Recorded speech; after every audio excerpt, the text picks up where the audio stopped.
Hello Internet, my name is Lave and I watched Colossal, which is written and directed by Nacho Vigalondo and stars Anne Hathaway as a girl called Gloria, who is an irresponsible out-of-work writer, and her boyfriend, played by Dan Stevens, called Tim, has had enough of her, so he kicks her out of their flat and she returns to her American suburban hometown and reconnects with one of her old school friends, Oscar, played by Jason Sudeikis. Meanwhile, in Seoul, South Korea, a monster sporadically keeps appearing and causes havoc on its inhabitants, Godzilla style, and it would appear that Gloria is in some way connected to this monster. Now, I obviously go to the cinema a lot, and this trailer has popped up before a couple of the films that I've seen recently, and it presents it as a quirky rom-com. I thought it had quite a funny concept and premise, and it got me interested. Just as an example, here's an unedited clip of the trailer to show you what I mean.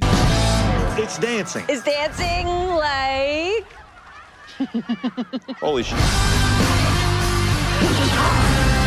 Ow! What was that? What was that? A helicopter. With the pilot and everything?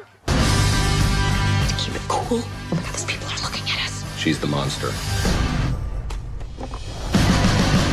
Looks quite cute and quirky, right? But it isn't a quirky romance comedy, it's a quirky drama which is exploring themes of alcoholism, jealousy, abusive relationships, emotional blackmail, and all of these themes manifest literally as this monster movie. It's really quite bizarre. I think it's trying to be this year's Swiss Army Man, but it's not as successful as that for me, and here's my reasoning. And I know this has been said before, a lot of critics have pointed out that Anne Hathaway isn't really convincing as a drunk. Most of the first act is establishing that this character has hit rock bottom, but I don't think her performance matches up with the character that has been written. She's just far too nice. I do wonder if she's been cast just because of her name. She is a big name, and with that comes a certain amount of credibility and a certain following, and it's really weird because I know she can do characters that have hit rock bottom. We've seen it in Les Mis, but in this she comes across as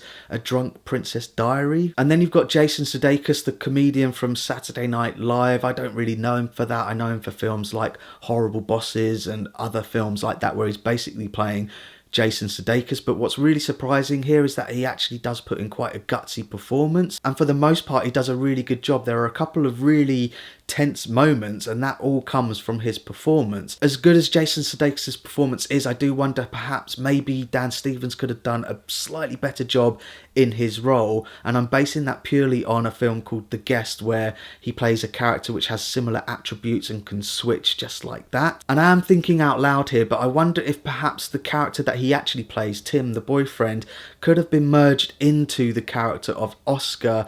I just think that would have made more sense and given the film more of a through line. Listen to me, I'm trying to make sense of a film that's got a monster metaphor, but if you've seen it you will know what I mean. I think it's really weird that the character starts off in one place and then she comes back home, and I just think it would have made more sense if the Oscar and Tim character maybe were one.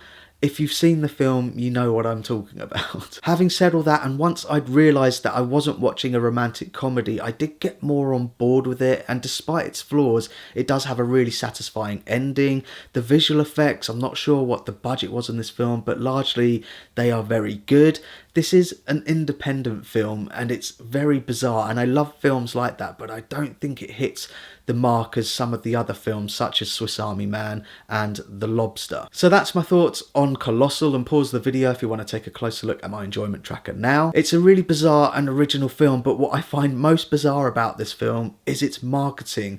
It's completely selling one thing and it delivers something completely different, and that completely threw me. I can't help but think that if I went into this completely blind, I would be absolutely raving about this film, but because I went in expecting it to be this and then we got that, I did feel a little bit disappointed. I'm definitely going to give this film another go around when it comes on TV, and I might change my mind completely, but I definitely think you should know going in that it isn't what the trailers represent it. It is something completely different. It's a completely different beast. So thanks very much for watching my review of Colossal. If you've seen it, I'm very interested to know what you thought about it. I know some people absolutely love it. I know some people don't, but Let me know what you thought down in the comments, and thanks very much as always for watching. I really do appreciate it. If you can, give this video a like and don't forget to share the lave. Oh.